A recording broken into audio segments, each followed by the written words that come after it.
Hello hello. क्या बोला था? हम केटी बोला तानी।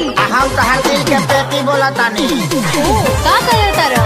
नया साल में मुर्गा और दारू घींचा तानी। मुँह बका। तो तहरा गइला के बाद जियते कहाँ बानी? हमरा बेरी फोन मत करो। काहे? हमार शादी हो गई। बेरी बेरी फोन जानी जान करो। कौन अब लव के दुकान करो। तका अंडा बेची। ए बेरी बेरी फोन जानी जान करो। अरे कौन अब लव के दुकान करो। गम में तो हरा पिया तानी मुर्गा मछरी खाके। गम में तो हरा पिया तानी मुर्गा मछरी खाके। तो नया साले में करब बवाल वो तारा ससुरा में आके।